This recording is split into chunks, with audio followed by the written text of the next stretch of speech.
학종인데 100% 넘어간다는 것 자체가 거의 없어요. 그런 만큼 충원율이 좀 높은 학교입니다. 근데 사실 광운대가 선호하는 스타일과 내신대와 국민대가 선호하는 스타일과 내신대가 달라요.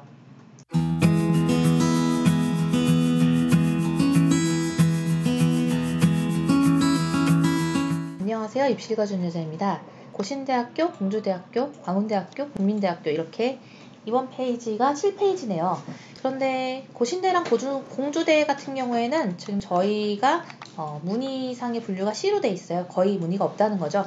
광운대랑 국민대는 굉장히 문의가 많은 학교 중에 하나이고요. 이 학교들에 대해서 저희가 어떻게 도움을 드리고 있는지 설명을 해드리면 좋을 것 같습니다. 고신대학교는 일단 의대가 있고, 고신대 의대는 사실 여태까지는 정시로 많이 보냈던 학교이긴 해요. 근데 시의 인원수가 점점 늘고 있어서, 게다가 올해는 조금 다른 전형도 있기 때문에 여러분들이 좀 잘 봐주시면 좋을 것 같은데요. 이 고신대학교의 의대를 지원하는 학생들은 주로 이제 교과 최저 전형인 경우가 더 많아요. 그래서 이 부분을 좀 감안하시고, 여기 보시면 학생부 5배수로 되어 있잖아요. 이게 의대에도 적용이 됩니다. 학생부 5배수로 면접 10% 하는 전형인데, 이게 원래 6배수였다가 5배수로 바뀌었어요. 6배수로 했더니 원하는 입결이 안 나왔던 거예요. 그래서 원하는 입결을 맞추기 위해서 그렇게 하는 걸로 확인이 됩니다. 또한 의대와 간호학과가 있는데요. 의대와 간호학과의 경우에만 수능 본 다음 날에 최저를 맞추는 걸 감안해서 이제 수능 본 다음 날에 1단격자 발표를 하는 걸로 보이고, 전형별 고사일은 이제 면접일이 이제 그때부터 8일 후인 11월 23일이고, 요건 저희가 좀 도움을 드릴 수 있으니까 그 부분 좀 확인해 주시면 좋을 것 같아요. 고신대 의대 케이스 있나요? 많이 물어보시는데, 네, 케이스 있으니까 많이 오시고, 예전에는 서로 막 소개를 많이 해줬는데 요 근래에는 아무리 잘 보내도 자기만 잘 가고 소개는 해주지 않는 것 같습니다. 그래서 제가 오시라고 말씀을 드립니다.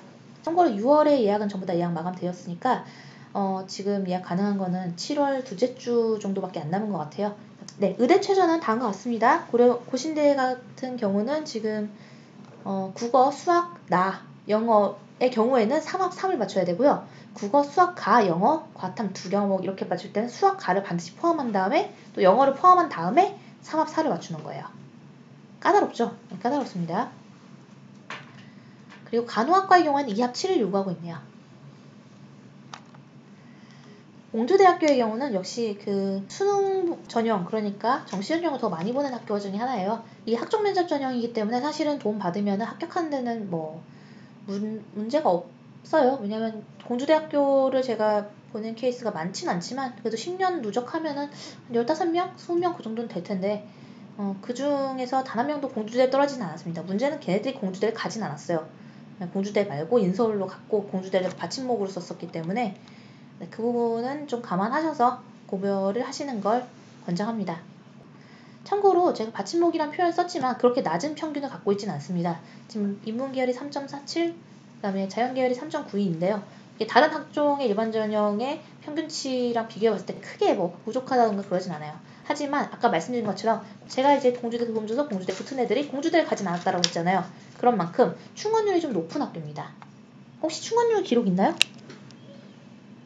일반 전형의 경우 충원율 인문은 16.2번까지 133%. 그렇죠. 학종인데 100% 넘어간다는 것 자체가 거의 없어요.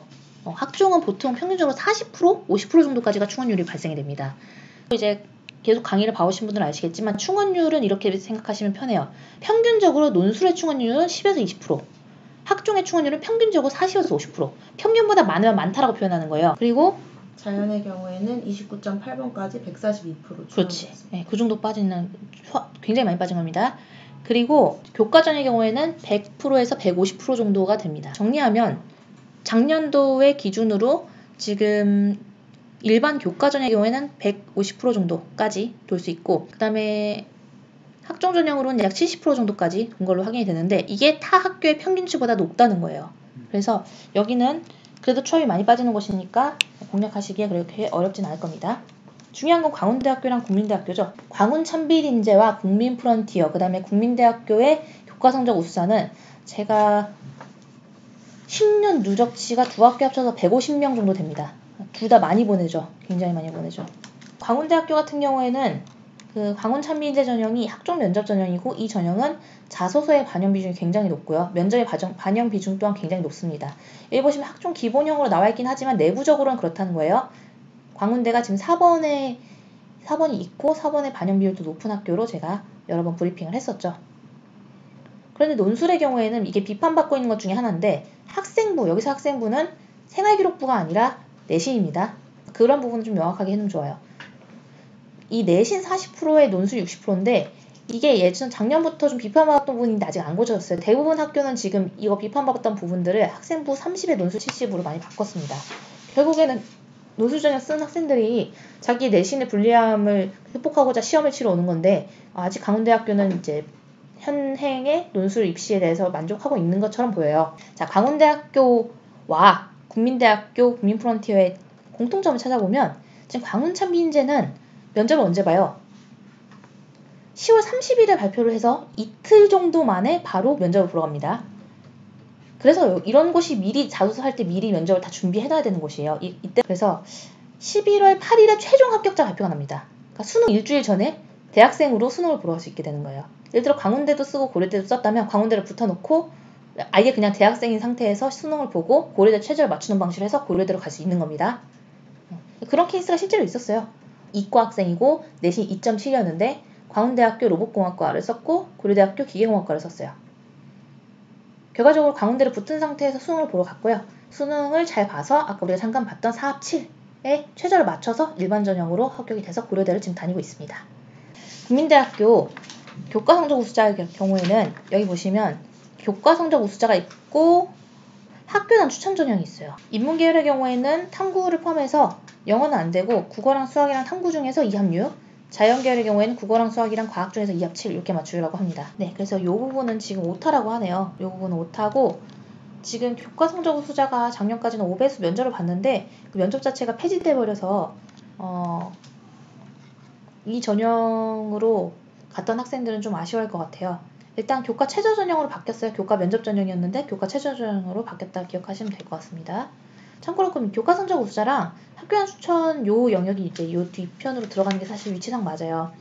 학교장 추천 전형의 경우에는 지금 인원수도 324명으로 적지 않은 인원수인데 지금 교과 성적 우수자보다 평균치가 0.3 정도 낮으니 학생들이 그 2.3등급의 학생들이라면 교과 성적 우수자를 쓰기보다는 학교장 추천 전형을 쓰시는 걸 권장을 드립니다. 이건 교과 30에 비교과 70 이렇게 들어갑니다. 서류라고 되지만 이건 비교과라는 의미라고 그랬어요. 가장 많이 보내는 국민 프론티어 전형의 경우 자 이걸 잘 보셔야 돼요. 광운대학교의 경우 제가 이제 보낸 학생들을 보면 3등급대와 4등급대의 합격자가 가장 많았습니다. 물론 요거의 평균은 아마 2등급 후반이나 3등급 초반으로 나올 거예요. 하지만 확실한 거는 국민 프론티어의 평균치에 비해서 광운찬비인재는 항상 더 낮은 평균치를 가져왔다는 거죠. 나오나요? 네, 광운찬비인재 평균 같은 경우에는 인문이 3.39, 자연이 3.12. 그거 제 말 맞죠? 네. 3점대 오타가 있습니다. 그래서 이쪽은 오타, 그 다음에 광운대학교에 여기 있는 기록들이 안 들어갔네요. 이 수치를 너무 믿지 마세요. 왜냐면 이 수치는 입학자가 밝힌 수치고 입학자가 어떤 의도를 가지고 밝힌 수치입니다. 저희 같은 경우에는 그 수치를 보고 입학자가 어떤 의도를 가졌구나까지 생각을 해서 지원을 시키는 거니까 좀 더 한 단계 더 너머를 봐야겠죠. 확실한 건 광운찬비인재는 3, 4등급의 학생들이 학종으로 잘 가지만 국민프론티어는 3, 4등급의 인문계 학생들은 합격이 거의 안 되더라는 겁니다. 이 점을 꼭 감안하시고 특히 3등급은 간당간당하지만 4등급대 학생들은 국민프론티어로 가는 경우를 거의 못 봤습니다. 그래서 일반고 학생들은 내가 4등급인데 학종으로 가고 싶다면 국민프론티어는 쳐다보지 마시고 광운찬비인재를 오히려 좀 공략을 해보시는 게 좋습니다. 그리고 이 얘기는 반대로 생각하면 무슨 얘기냐면 국민대는 광운대에 비해서 자소서나 비교과나 면접의 실반영 비중이 적다는 겁니다. 보시면 광운찬비인재와 국민프론티어는 똑같이 3배수 선발에 70, 30의 학종 기본형을 취하고 있지만 내부적으로는 비율이 다르다는 겁니다. 이제 이해되셨죠? 왜냐면 제가 보니까 광운대랑 국민대를 같이 쓰는 이과 학생들이 너무 많더라고요. 근데 사실 광운대가 선호하는 스타일과 내신대와 국민대가 선호하는 스타일과 내신대가 달라요. 국민대는 보시다시피 교과성적 우수자도 인원수가 많고요. 지금 광운대 교과성적 우수자가 156명밖에 안 되는데 국민대는 457명이죠. 거기다가 기존의 교과 전형이 학추도 여기 있는 학교장 추천전형도 교과 전형이랑 거의 비슷해요. 면접도 없고. 그럼 이 학추까지도 결국에 내신 좋은 애들을 뽑으려는 거예요. 결과적으로 국민대의 목적은 지금 세 전형이 모두 다 3등급 평균 학과가 없죠. 3등급 평균 전형이 없어요. 그래서 국민대의 목적은 3등급 이하의 학생들 안 뽑는 게 목적입니다. 광운대는 3등급이든 4등급이든 역량이 뛰어나다 뽑아주겠다라는 그런 기준으로 학생을 선발하는 것에 비해서 국민대학교는 2등급의 학생들을 뽑는 것에 집중하고 있다. 이렇게 기억을 해주시고요. 그래서 자신이 어느 쪽에 속하는지 꼭 평가를 이제 직접적으로 해보시고 센터의 평가도 꼭 받아보시는 걸 권장할게요.